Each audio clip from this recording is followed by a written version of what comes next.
Hoy vamos a sumergirnos en la vida de Miqueas, un hombre valiente que se atrevió a alzar la voz en una época de corrupción y guerra.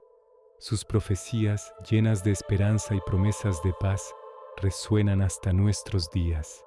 Antes de empezar, suscríbete porque esta historia te va a cambiar la forma de ver la Biblia. Imagina un pequeño pueblo llamado Moreset, en la fértil llanura de Judá. Allí, lejos del bullicio y la política de la gran capital, Jerusalén, vivía un hombre sencillo, un campesino llamado Miqueas. Su nombre significa ¿quién como Yahvé? Una pregunta que guiaría toda su vida.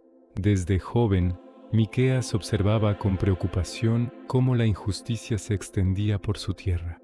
Veía a los ricos terratenientes apoderarse de los campos de los pobres, a los jueces aceptar sobornos y a los líderes religiosos preocuparse más por el dinero que por guiar al pueblo.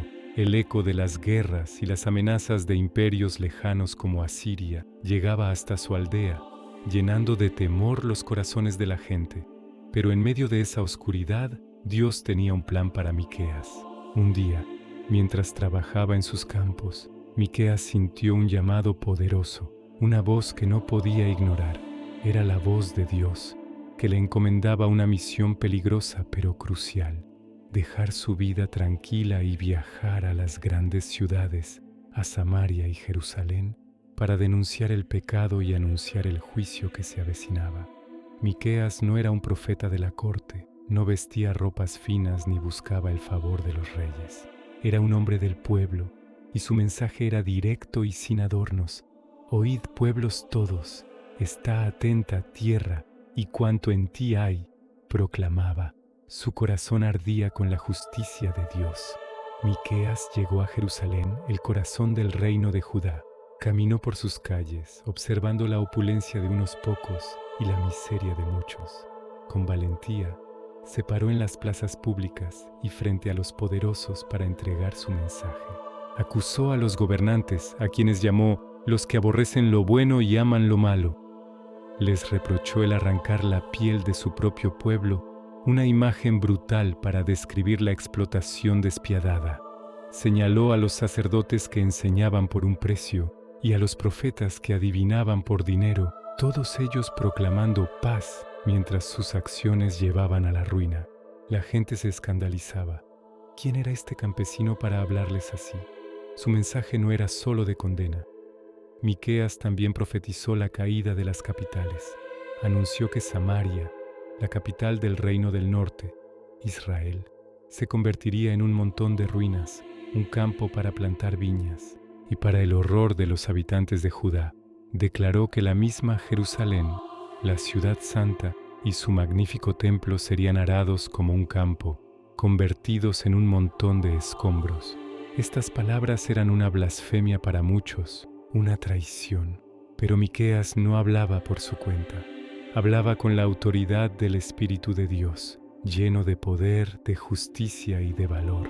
A pesar de la dureza de sus advertencias, el mensaje de Miqueas no era un callejón sin salida. En medio de sus profecías de juicio, brillaba una luz de esperanza inquebrantable. Mientras otros profetas se enfocaban en la destrucción, Miqueas pintaba un futuro glorioso. Habló de un remanente, un pequeño grupo de fieles que Dios salvaría y restauraría.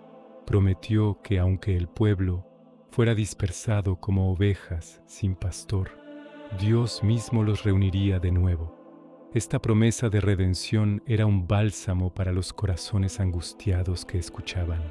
Y entonces, Miqueas pronunció una de las profecías más famosas y esperanzadoras de toda la Biblia. Mirando más allá de la guerra y la destrucción de su tiempo, vio un futuro de paz.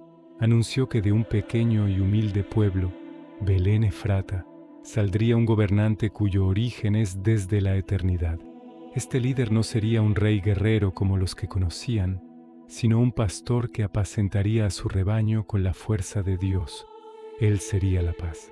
Esta profecía, siglos después, encontraría su cumplimiento en el nacimiento de Jesús, el príncipe de paz. La visión de Miqueas sobre el futuro era radical. Describió un tiempo en el que la montaña de la casa de Dios sería establecida como la más alta, y todas las naciones correrían hacia ella, La guerra sería cosa del pasado. Convertirán sus espadas en rejas de arado y sus lanzas en hoces, proclamó. No alzará espada nación contra nación, ni se adiestrarán más para la guerra. Cada persona se sentaría en paz bajo su propia vid y su propia higuera, sin que nadie los atemorizara. Esta imagen de paz universal, de Shalom, era el anhelo más profundo del corazón de Dios para su creación. Pero, ¿cómo alcanzar ese futuro glorioso? ¿Qué pedía Dios a su pueblo a cambio? Miqueas lo resumió en una frase simple pero profunda que ha resonado a través de los siglos. No se trataba de miles de carneros ni de ríos de aceite. No se trataba de rituales vacíos o sacrificios extravagantes. Oh hombre, Él te ha declarado lo que es bueno, dijo el profeta. ¿Y qué pide de ti el Señor? Solamente hacer justicia, amar misericordia y humillarte ante tu Dios. Justicia, misericordia y humildad. Esa era la esencia de la verdadera fe, el camino hacia la restauración y la paz. El ministerio de Miqueas no fue en vano. Años después, durante el reinado del rey Ezequías, cuando el profeta Jeremías fue amenazado de muerte por profetizar la destrucción de Jerusalén, los ancianos recordaron las palabras de Miqueas. Recordaron cómo Miqueas había advertido al rey Ezequías y cómo el rey, en lugar de matarlo, se humilló ante Dios y oró. Como resultado, Dios se arrepintió del mal que había anunciado. El valiente mensaje de Miqueas había provocado un arrepentimiento genuino y había salvado a la ciudad en su momento. Su legado de coraje y fidelidad perduró. La historia de Miqueas nos enseña que Dios puede usar a las personas más comunes, a los campesinos y a los marginados, para llevar a cabo sus propósitos extraordinarios. Nos recuerda que la verdadera fe no se mide por la grandeza de nuestros rituales, sino por la profundidad de nuestra justicia, la sinceridad de nuestra misericordia y la humildad de nuestro caminar con Dios. En un mundo todavía lleno de conflictos y desigualdades, las profecías de paz de Miqueas en tiempos de guerra siguen siendo un faro de esperanza, apuntando a un futuro donde reinará la justicia y el amor del verdadero Rey nacido en Belén. Tienes la serie completa en el enlace de arriba, no te la pierdas.